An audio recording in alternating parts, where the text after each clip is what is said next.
Muy buenas noches, bienvenidos a Primer Círculo. Si algún tema internacional impacta a México, es la relación con Estados Unidos. Por todos lados, no solo es nuestro principal socio que nos ancla económicamente a América del Norte, sino también es por mucho el intercambio cultural más dinámico, de ideas, de personas. Y para hablar de ello, tenemos no solo un experto, sino al responsable de la materia en la Secretaría de Relaciones Exteriores, Roberto Velasco. Bienvenido. Muchas gracias, Carlos, y qué gusto poder conversar con ustedes el día de hoy. Pues muchas gracias, Roberto. Muchos temas, poco tiempo. Empecemos por el que a mí me parece más estratégico, que tiene que ver con la seguridad. Y es uno de los temas que yo creo que más se ha avanzado, menos he escuchado.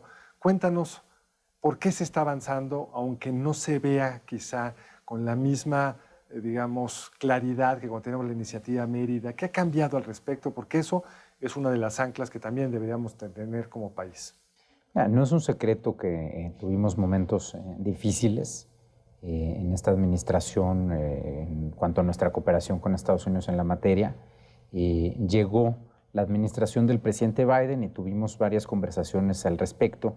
Y lo que nos dimos cuenta es que hay una serie de coincidencias muy importantes en la materia. Primero, que ambos gobiernos teníamos la idea de que había que abordar la seguridad de una manera integral. Un enfoque que no se concentrara solamente en lo punitivo, sino que tocara también algunos otros temas que son causas estructurales de lo que estamos viendo hoy en día. El problema de las adicciones, por supuesto, también naturalmente varias cosas que nosotros hemos puesto sobre la mesa, como es el tráfico de armas y de municiones entre los dos países, la falta de oportunidades de desarrollo en algunas comunidades, entre otras cosas. Entonces, bueno, eso fue un primer rubro. Dijimos, queremos hacer algo más ambicioso, más amplio. Eso obviamente no quiere decir que no abordemos también lo que es pues la aplicación de la ley en ambos países. Y ahí viene una segunda coincidencia que encontramos. Nosotros lo que pusimos sobre la mesa pues, fue que México no quiere solamente un modelo asistencial. Nosotros creemos que no estamos en una etapa donde México requiera apoyo con recursos. Somos un país que tiene pues toda la capacidad de hacerse de sus propios recursos. Lo que nos interesa más es pensar qué es lo que tiene que hacer cada país en su territorio. Hay algunas cosas que por supuesto caen en nuestra responsabilidad y que tenemos que hacer y seguir haciendo y que son difíciles. ¿Cómo cuáles?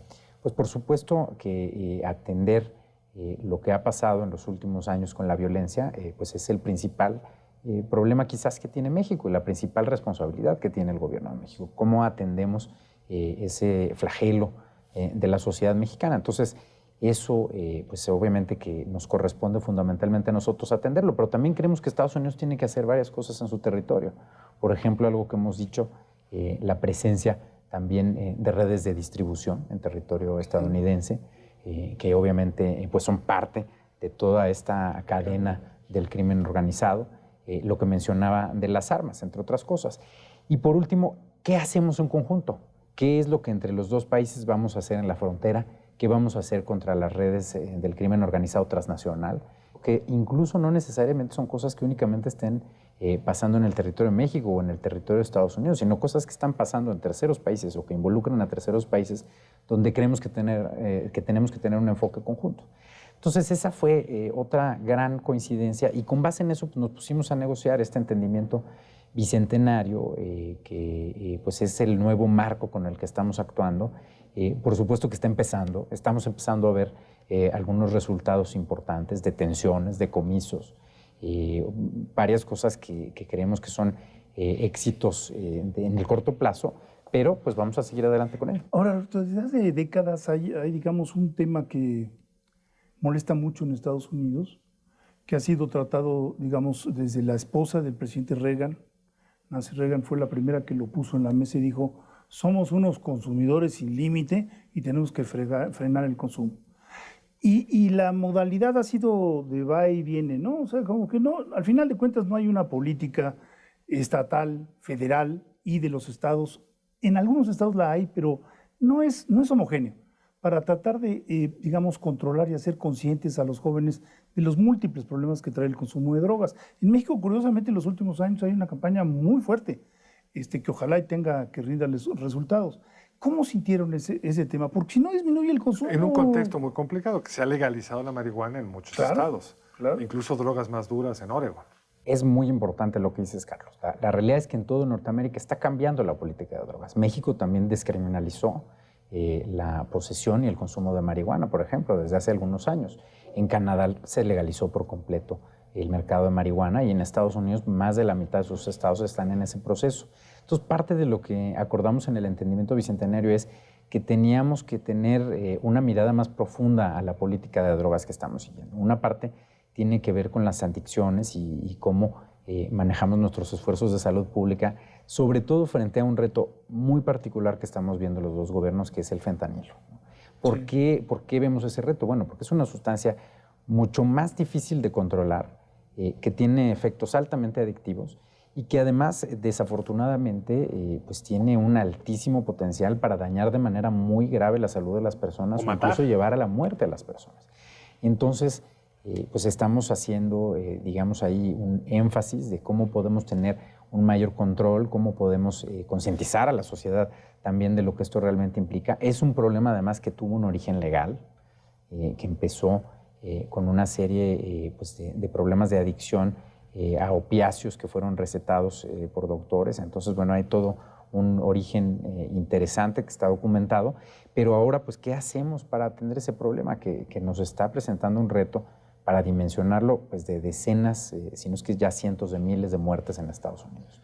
Ahora, un tema que es muy importante es, por supuesto, el TEMEC. No me quiero centrar en ello porque es gigantesco, pero sí hay un tema del que tenemos que hablar, que es la cooperación energética. El enviado especial para esta materia, para la transición energética, el señor Kerry, estuvo la semana pasada en México y, digamos, ha sido un poco claro para, por lo menos, observadores como yo, cómo estamos ahí en la relación, qué se acordó, qué podemos esperar, cómo vamos a manejar esta demanda, pues, no solo de Norteamérica, sino del mundo entero, de los jóvenes, de la transición energética. ¿Qué hay al respecto? Mira, en un contexto de una reforma energética que tiene problemas, digamos. Por supuesto, te hago un comentario en varias partes, ¿no? Primero, estamos en un momento de cambio en Norteamérica, no solo en México, sino también en Estados Unidos. Son momentos de profunda transformación donde los países estamos haciendo cambios en nuestras políticas y esto, por supuesto, que en distintas áreas nos va a llevar a tener pues momentos de tensión. Creo que la relación, sobre todo entre México y Estados Unidos, está en un punto de madurez en que podemos hacer frente a estas tensiones de manera racional y mediante el diálogo y llegando a acuerdos que funcionen para ambos países. Digo esto porque obviamente que en este momento pues parte de lo que estamos abordando es la reforma. México ha sido claro que esto es un tema nacional.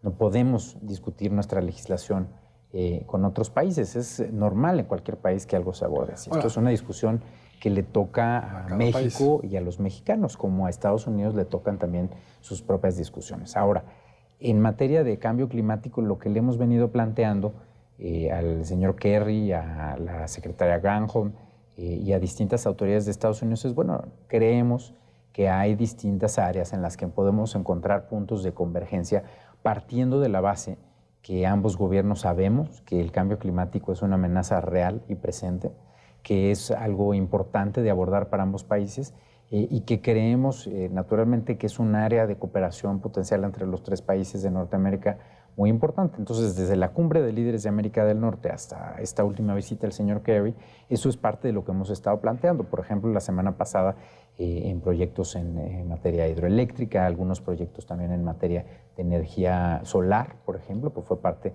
de lo que hablamos la semana pasada. Y bueno, una última parte que también es relevante, que fue parte de lo que presentó el presidente en la conferencia de prensa del día viernes.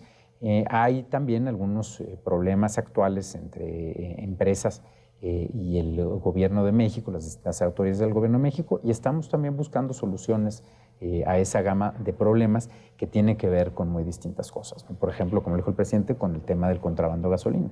Ahora, yo veo la discusión un poco a la inversa. O sea, si tú firmas lo que sea, convenios, tratados internacionales sobre cambio climático, de alguna manera te estás comprometiendo a una política energética. Es decir, entras por arriba, ¿no? ¿Cuáles son los efectos de seguir utilizando combustóleo, de no impulsar las energías limpias?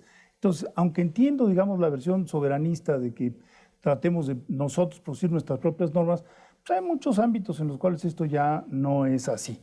Si vemos las normas fitosanitarias, pues, producto del TEMEC y de muchos otros convenios internacionales, pues es al revés, es el efecto, ¿no? Bueno, ¿y cuál es el efecto? ¿Están ustedes Dado este devastando? marco, ¿Vale? dando este marco, ustedes tienen que ABC.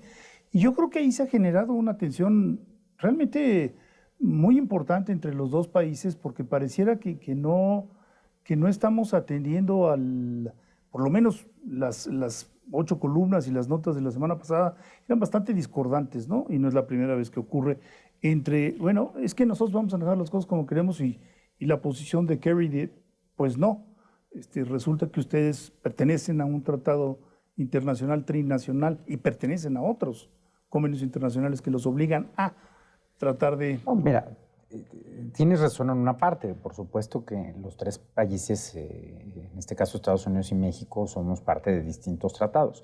Pero eso al final del día no quita que habrá temas en los que tengamos tensiones. Te pongo otro ejemplo. México no está de acuerdo con algunas decisiones que ha tomado Estados Unidos en el sector automotriz. Y de hecho, en este momento el panel que hay en curso es un panel iniciado por México y Canadá en contra de una decisión que tomó Estados Unidos que nos parece que es contraria al espíritu y a la letra del tratado. Entonces, claro que va a haber tensiones. Lo que estamos intentando hacer pues, es llegar a un punto donde esas tensiones se puedan resolver mediante acuerdos que respeten la soberanía de cada país. Ese es lo que estamos intentando hacer. Por supuesto que hay en este momento también una discusión previa que es el Congreso tiene que definir en este momento cuál va a ser el destino de esta reforma. Y bueno, pues nosotros estamos también esperando a ver cómo se resuelven estos temas, ¿no? Tanto en la Corte como en la Queda Cámara. muy poco tiempo. Hay un tema que no podemos dejar fuera, que sea muy rápido, el tema migratorio, que en algún sentido es el que más tensión generó pues, con la administración Trump en algún momento, recientemente también con esta administración. ¿Ahí dónde estamos? Porque digamos, hay como un impasse, por lo menos mediático. Es un reto gigantesco. Es un tema que ocupa gran parte de nuestra atención, del diálogo, de nuestro esfuerzo. En primer lugar, porque es un tema que en su centro tiene personas, ¿no? Y eso no lo podemos perder de vista. Al final del día son muchas familias, menores no acompañados, por ejemplo, que es un tema de especial preocupación y que es terrible. Sí, ¿no? sí, terrible. Es realmente muy difícil ver lo que está sucediendo. Por supuesto, derivado a su vez pues, de una crisis económica global, de una serie de problemas regionales que genera pues, un factor de expulsión, ¿no? La gente está buscando oportunidades. Estados Unidos está buscando trabajadores. Es lo peor, pero nos queda un minuto. Entonces, justo estamos nosotros en medio de una falta de opciones legales para llegar a Estados Unidos. Por eso es parte de lo que hemos planteado.